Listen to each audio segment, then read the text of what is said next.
Hello. ഇന്നത്തെ പ്രത്യേകത എന്താണെന്ന് വെച്ചാൽ അമ്മമ്മയുടെ പിറന്നാളാണ് കേട്ടോ. അപ്പോൾ അമ്മമ്മയ്ക്ക് ഒരു സർപ്രൈസ് കൊടുക്കാമെന്ന് വിചാരിച്ച് ഞങ്ങൾ എല്ലാവരും കൂടി ഒപ്പിച്ച പണിയാണ് കേട്ടോ. ഞങ്ങൾ മക്കളെല്ലാവരും കൂടിയിട്ട്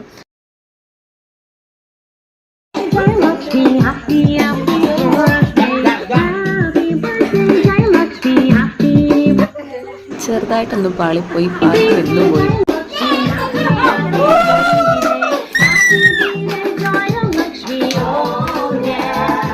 അമ്മമ്മ ഒട്ടും പ്രതീക്ഷിച്ചിട്ടില്ല കേട്ടോ. കേക്ക് കട്ട് ചെയ്യാനാണ് എല്ലാവരും പ്ലാൻ ചെയ്തിട്ടുണ്ട് എന്ന് പ്രതീക്ഷിച്ചിട്ടേ ഇല്ല.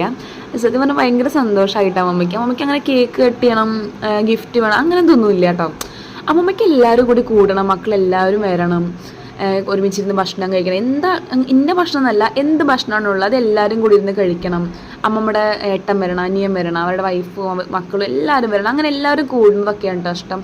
അങ്ങനെ കേക്ക് കട്ട് ചെയ്യാനുള്ള അങ്ങനത്തെ ഒരു ഇഷ്ടമോ താല്പര്യമൊന്നുമില്ല. അപ്പോൾ ഇട്ട് ഡ്രസ്സും ചേഞ്ച് ചെയ്ത് വേറെ ഡ്രസ്സ് ഇട്ട് പറഞ്ഞപ്പോൾ അതൊക്കെ മതി എന്ന് പറഞ്ഞിട്ട് കേക്ക് കട്ട് ചെയ്യുന്നത് കേട്ടോ ഈ കാണുന്നത്. വേറൊരു സർപ്രൈസ് ഇതിൻ്റെ ഇടയിൽ ഉണ്ടായിട്ട് അമ്മമ്മോട് പറയാതെ അമ്മമ്മയുടെ ഏട്ടൻ്റെ വൈഫും അമ്മായിയൊക്കെ കൂട്ടിയിട്ട് വന്നിട്ടുണ്ടായിരുന്നു കേട്ടോ.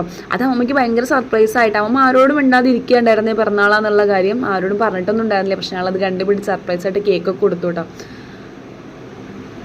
എല്ലാവരും ഉണ്ട്. പക്ഷെ മാമ ഉണ്ടായില്ല കേട്ടോ. മാമയ്ക്ക് അതൊന്ന് ലീവ് കിട്ടിയില്ല, പെട്ടെന്ന് വരാമെന്ന് പറഞ്ഞായിരുന്നു. പക്ഷെ മാമയ്ക്ക് വരാൻ പറ്റിയില്ല. പക്ഷെ എല്ലാവരും കൂടിയിട്ട് അടിച്ച് വിളിച്ചു കേട്ടോ. അപ്പോഴേക്കും മേമയുടെ ഹസ്ബൻഡ് എത്തി. ഞങ്ങളുള്ള ഭക്ഷണം കൊണ്ട് ഇന്ന ഭക്ഷണമൊന്നും ഇല്ല കേട്ടോ. അത് അവിടെ ചപ്പാത്തി ഉണ്ടായിരുന്നു, ദോശ ഉണ്ടായിരുന്നു, ഇതിനായിട്ട് ഉണ്ടാക്കിയതൊന്നുമല്ല. ഉള്ള ഭക്ഷണം കൊണ്ട് എല്ലാവരും കൂടിയിട്ട് ഇരുന്ന് വട്ടത്തിലിരുന്ന് വർത്താനവും കളിയും ചീറിയും ഒക്കെ പറഞ്ഞ് എല്ലാവരും കൂടി ഭക്ഷണം കഴിക്കാൻ എന്താണ്ട് കാണുന്നത്. രാവിലത്തെ ദോശയാണത്, ചപ്പാത്തി ഇപ്പം ഉണ്ടാക്കിയതാണ്, മുട്ടക്കറിയും പിന്നെ സാമ്പാറും എല്ലാം ഉള്ളതുകൊണ്ട് എല്ലാവരും കൂടി എൻജോയ് ചെയ്ത് കഴിക്കുകയാണ് കേട്ടോ. അപ്പോൾ ഇന്നത്തെ വീഡിയോ ഇത്രയേ ഉള്ളൂ. ബൈ.